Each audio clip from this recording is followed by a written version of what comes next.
پاکستان کو 20 سال بعد انٹرنیشنل ہاکی ایونٹ کی میزبانی مل گئی۔ پاکستان اگلے سال جنوری میں اولمپک ہاکی کوالیفائر کی میزبانی کرے گا۔ ایونٹ 13 سے 21 جنوری تک لاہور کے ہاکی اسٹیڈیم میں منعقد ہوگا۔ پاکستان کو 20 سال کے طویل عرصہ بعد international hockey federation FIH event کی میزبانی مل گئی ہے۔ پاکستان اگلے سال جنوری میں اولمپک ہاکی کوالیفائر کی میزبانی کرے گا۔ ایونٹ 13 سے 21 جنوری تک لاہور کے ہاکی اسٹیڈیم میں منعقد ہوگا۔ اولمپک ہاکی کوالیفائر میں 8 ٹیمیں پیرس اولمپک 2024 میں جگہ حاصل کرنے کے لیے مد مقابل آئیں گی۔ ناظرین، ٹورنامنٹ کی ٹاپ 3 ٹیمیں پیرس اولمپک میں جگہ حاصل کریں گی۔ اس سے قبل پاکستان نے آخری مرتبہ چیمپئنز ٹرافی 2004 کی میزبانی کی تھی۔ بابر اعظم اب وراٹ کوہلی کے ریکارڈ توڑنے کے لیے جا رہے ہیں شاداب خان۔ ٹیم میں دوستی کی کوئی جگہ نہیں۔ اگر ایسا ہوتا تو کیا بابر اپنے بھائیوں کو ٹیم میں کھلانے کو ترجیح نہ دیتا؟ ہم سوشل میڈیا کے دور میں جی رہے ہیں۔ آج کی دنیا میں کوئی چیز چھپی نہیں رہ سکتی۔ سپر لیگ ناظرین، آل راؤنڈر شاداب خان نے بابر اعظم کو پاکستانی ٹیم کا قیمتی اثاثہ قرار دیا ہے۔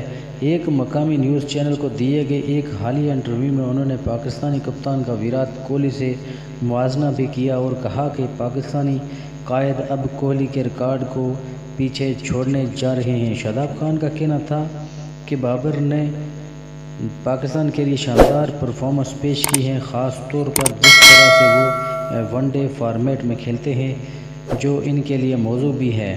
وہ آہستہ آہستہ وراٹ کوہلی کے بنائے گئے تمام ریکارڈز کو توڑ رہے ہیں اور پیچھے چھوڑ رہے ہیں۔ سوشل میڈیا کے دور میں جہاں معلومات آسانی سے دستیاب ہیں، شاداب خان نے یہ بھی تسلیم کیا کہ خاص طور پر نامور کھلاڑیوں کے بارے میں تنقید ناگزیر ہے۔ ان کا مزید کہنا تھا کہ پاکستانی ٹیم میں دوستی کی کوئی جگہ نہیں۔ اگر ایسا ہوتا تو کیا بابر اپنے بھائیوں کو ٹیم میں کھیلنے کو ترجیح نہ دیتا؟ ہم سوشل میڈیا کے دور میں جی رہے ہیں اور آج کی دنیا میں کوئی چیز چھپی نہیں رہ سکتی۔ شاداب خان نے کہا کہ مجھے پہلے نہیں معلوم تھا کہ آپ جتنے بڑے کھلاڑی ہوں گے آپ کو اتنی ہی تنقید کا سامنا کرنا پڑے گا۔ افغانستان کے خلاف سیریز کے دوران پریس کانفرنس میں بابر اور رضوان کے بارے میں میرے جواب کی بھی غلط تشریح کی گئی۔ اس سے قبل افغانستان کے خلاف T20 سیریز میں پاکستانی ٹیم کے کپتان شاداب نے بابر اور رضوان کی حمایت کرتے ہوئے کہا تھا، سیریز ہارنے کے بعد اب سب کو بابر اور رضوان کی اہمیت کا اندازہ ہو گیا ہوگا۔ ان کے اس بیان کے بعد انہیں وائٹ بال کرکٹ نائب کپتان کے عہدے سے ہٹائے جانے کی باتیں ہو رہی تھیں، تاہم میڈیا رپورٹ کے مطابق بابر نے ان کی حمایت کی اور PCB کو سفارش کی کہ وہ شاداب کو محدود اوورز کے فارمیٹ میں نائب کپتان برقرار رکھیں۔ ہمارے دور کی ٹیم بارش سے کہیں زیادہ اچھی تھی، وہ ہمیشہ ہارتے تھے۔ عبدالرزاق اب حالات بدل چکے ہیں، ہم 2023 میں ہیں، لیکن ہمیں اپنی سوچ کو بدلنا ہوگا۔ کوئی ٹیم بڑی یا چھوٹی نہیں ہوتی، دن کی کارکردگی اہمیت رکھتی ہے۔ سابق آل راؤنڈر ناظرین، پاکستان کے سابق ٹیسٹ کرکٹر عبدالرزاق نے اس سال کے آخر میں بھارت میں ہونے والے انتہائی متوقع ورلڈ کپ 2023 سے قبل اپنے جرأت مندانہ دعووں سے تنازعات کھڑا کر دیا ہے۔ عبدالرزاق نے ہندوستان اور پاکستان کے درمیان تاریخی دشمنی پر اپنے خیالات کا اظہار کرتے ہوئے حالیہ برسوں میں دونوں ٹیموں کے درمیان کھیلے گئے محدود میچوں پر روشنی ڈالی۔ تاہم سابق آل راؤنڈر نے تیزی سے کھیل کی بدلتی ہوئی صورتحال کو تسلیم کیا اور نقطہ نظر کو اپنانے اور تبدیل کرنے کی ضرورت پر زور دیا۔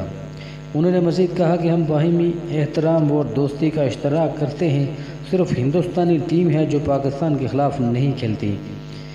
1997-98 سے انہوں نے ہمارے خلاف زیادہ نہیں کھیلا کیونکہ ہماری ٹیم ان سے بہت زیادہ بہتر تھی۔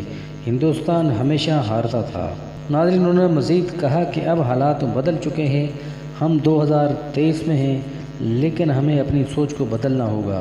کوئی ٹیم بڑی یا چھوٹی نہیں ہوتی، دن کی کارکردگی اہمیت رکھتی ہے۔ احمد آباد میں اتوار 15 اکتوبر کو بھارت اور پاکستان کے درمیان بہت زیادہ متوقع ٹاکرا شیڈول ہے۔ 2019 ورلڈ کپ میں ہندوستان نے مانچسٹر میں پاکستانی ٹیم کو بڑے مارجن سے شکست دی تھی۔